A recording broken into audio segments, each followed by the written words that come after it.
I start my journey in the West Midlands.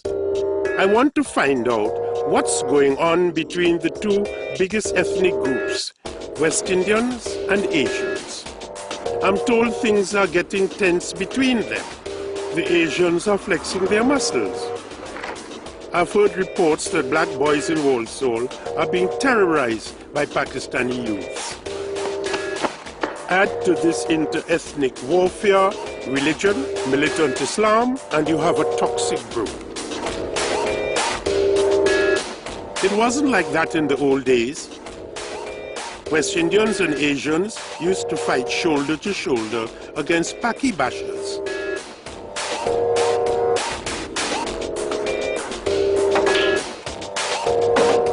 This young man says he was recently attacked by 15 Pakistani youths. What happened to you? Tell me your story.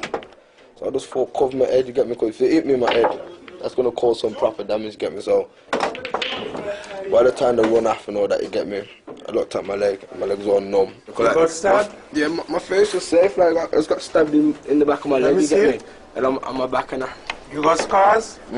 Battle scars? Let me see. Everybody's got battle scars. all my jeans was all wet, you get me? Like I had two stab marks in the back of my leg. See it there? Do you see that? Like all of them was calling me niggers and kill the nigger and this and that, you get me? How you propose to deal with this problem? The best way we can. Simple, you get me, the best way we can. To fight on the way we get approached. Fight back, don't give a damn, you get me? Standing, we don't give a fuck, they don't give a fuck. Fuck it, man. This is tribal warfare at its crudest. Everybody seems to think that one of these days somebody is going to get killed. Is that what you feel? Yeah. A couple of months ago, a good friend of mine got stabbed. A good friend of mine, Simon Megley. He's dead. He ain't got no more. We ain't never gonna see that nigga again. These boys seem trapped, cornered. 15, 20 years ago, Pakistani boys attacked by white skinheads must have felt the same way. But now, they say it's the Pakistanis who are the aggressors.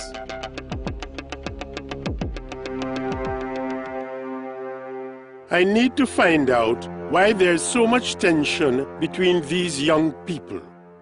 I go to Birchill's, an area of Walsall that is now mainly Pakistani. Black people say it's a no-go area. I'm nervous. First of all, my director, who is Asian, talks to two Walsall born and bred Pakistanis, Zahid and Shaja. Tell me about Birchill's. For years it was a no-go zone for white people, black people, anyone, man. If you ain't Paki, you ain't coming in Birchill's, man. You come fuck with us, you're dead, man. This is self-defense, man, you know what I mean? If we don't do this shit, you know what I mean? People are going to come to our area and they're going to terrorize us, man, you know what I mean? That's why we have to look after our own people, man, you know what I mean? If we don't do it, who's going to do it, man? It's the black men are going to come stand there. They ain't going to respect our culture, they ain't going to respect our religion, you know what I mean? And what about black men in Walsall? They're on a level, man, they're on a level, you know what I mean? They're locked down, man, trust me. You've heard black people admitting they've been oppressed. Now what's that show you, man? Because even though black people, they just got them out. And if black people admitting that they've been oppressed in this town, that shows you how strong the Pakistani crew is, man. We're not saying black people are bad people, they're nice people, you know what I mean? It's just, you got to have order, man. If you don't have order, you're going to get chaos. I get out of the car to talk to the boys. Really? Who I'm talking to? And straight up, man. Darkest how? Channel 4? Alright. Alright. You interviewing us today or what? Yeah. Fine. I'm the man. That's right, man. Yeah. What do you do? Celebrate. What do we do, man? What jobs you want? These boys know a man named Darkest How is coming, but clearly they aren't expecting a black man. I'm asking if he works, so I'm not supposed to ask. Get to the point, man. Get to the point, man. What kind of questions are you asking us, innit? What do we do, man? What's that, man? No, I'm just introducing myself, my friend. Yeah, what do you do, man? Introduce yourself. I am a presenter and a television writer with Channel 4, the New Statesman, the Guardian, the Observer, the Sunday Times. Okay? Yeah, that's right, man. You introduce yourself before you ask for introductions, man. I'm from it. That's all right. You see me, I don't like the conflict. Yeah, but you introduce yourself before you ask for introductions. Thank you for teaching me that. You want to do this interview? Oh, come on, man. What's happened, man? No, be straight with us, we be straight with you, man, you know what I mean? He's there. We thought you come here to drop a few lines, man, you know what I mean? That's what They are taking the piss. But you got a job to do, you do your job, man, you know what I mean? Did you say he was the big man? Because the big man Yeah, the big man's coming. Seems like the big man don't know what's happening. You're playing games with us, man. Don't play games with us, man. Yep. Any? I'm not doing that. I've had enough. Fucking asshole. I'm not prepared to do an interview in the face of such hostility. You do it. You do it. You do it. You do it. You do it. I'm not doing it. Because I don't get involved in shit like that. Just smash him up. Man, fucking mash him up, man, you know what I mean? Mash him all up. So now you got your camera crew here, fucking raise up all your cameras, man. You fucking know that, man. They're threatening me. These Pakistani boys are threatening to mash me up. I don't want any trouble, so I leave my Asian director to continue. Zahid and Shaja and their friends talk big but act like little boys under siege. Fuck you, pig! They feel they are discriminated against, not only because they're Asian, but also Muslim. I can understand why they feel like this. Since 9/11, Muslims have become the most hated group in Britain.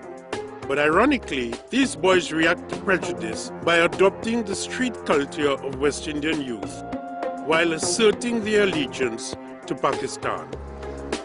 20 years ago, there were no Pakis here, no one was doing nothing. But now, the Pakis have made a stamp, man, trust, you know what I mean?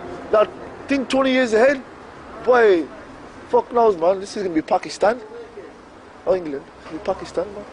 They're all fucking shipping over, you know what I mean? Fake passports. Fucking shut up, man. I suspect that in a hostile world, clinging to the idea of Pakistan gives these boys an identity. I would never have imagined that third-generation British Muslims would be more influenced by events happening abroad than on their own doorstep. That's why the labelling is terrorists, man, you know what I mean? To divide and conquer, man. They're trying to make us fight against each other, man, but that shit ain't happening, man, because the Muslim brothers all over the world are waking up, man. When the shit gets dark, man, you know what I mean? There's only one firm, man, one firm. Nobody gonna fuck with us, man, you know what I mean? We're not terrorists or nothing, man, you know what I mean? Islam's about peace, man, you get me? Yeah, man, it's all about the 9/11. You know what I mean? Yes. That's for fucking Bush. Oh, yes. That's for Bush, the motherfucker. Motherfucker Bush. Zahid has a picture of Osama bin Laden on his phone. Maybe it's a joke, I don't know. Global politics, ancient conflicts between Muslims and Jews in the Middle East are unleashing a torrent of vitriol on British streets. I don't like Jews. If I had a chance, yeah, I'd do one over and I fuck him up. I break him, man. Jews are my enemies, man, enemies. Israel, the motherfuckers. Woof. Yes. Why do we hate Jews? Yeah. Jews smell. The motherfuckers. That's right, innit? Scotters, man, motherfuckers.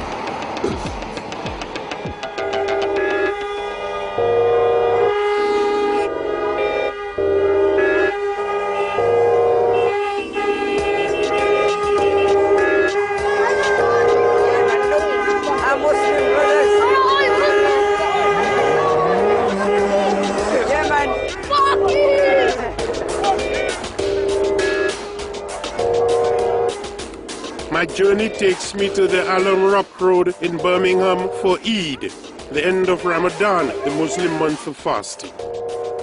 But underlying the celebrations of this religious festival is a tense atmosphere. Outsiders feel threatened.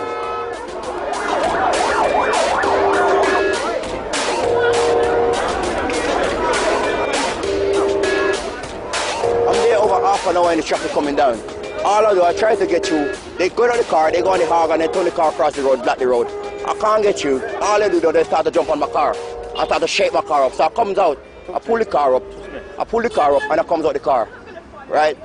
They all gather around me, so I stand there, because I know I'm not running, because they all gather around me like they want to throw me or whatever. I still stand. Agents, all agents.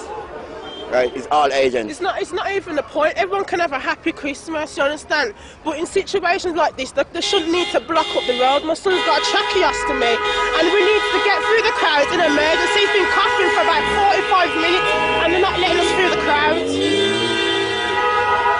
Most of the time, on the weekend, on the Saturday, you can't get nowhere to walk. They party car, sidewalk, everywhere. It seems like they want to fight me. That's what they want to do. They want to fight me.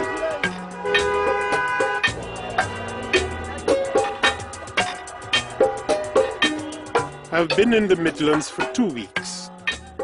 I'm struck by just how divided blacks and Pakistanis are. They hardly talk to each other. You can feel the divisions. I want to find out more about why it's come to this. I go back to the West Indian boy who had been stabbed in the leg. I find him with his friend Leroy. Have you ever had a Pakistani friend? You go to his house, he comes to yours, go into each other's houses and all of that. Not really. Not too, no. I don't know. Was there a time when young Pakistanis and young West Indians going to school together got on fairly well without this kind of conflict? I used to see them as really passive people, you know, to run takeaway restaurant and things like that. And personally, on a level, I used to say to my people, right, the reason why they do so good is because they're just passive, you know. Now they come with this militancy, yeah? It's like overnight, it just shocked me. You know what I mean? Really, really aggressive militancy. I want to find out what the older generation really thinks, so I visit Birmingham Central Mosque.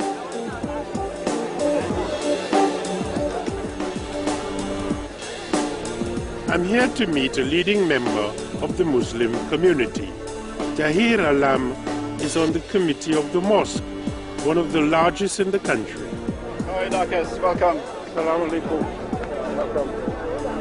Welcome to Eid. He tells me at Eid that over 25,000 people pass through the doors of the mosque. Could you imagine yourself being a non-Muslim for a moment? And you see these masses trekking through Birmingham. Do you have some sense that it poses a threat to people? There is no threat of any description whatsoever, really. So, but I can understand why some people may feel that, but for wrong reasons, in my view.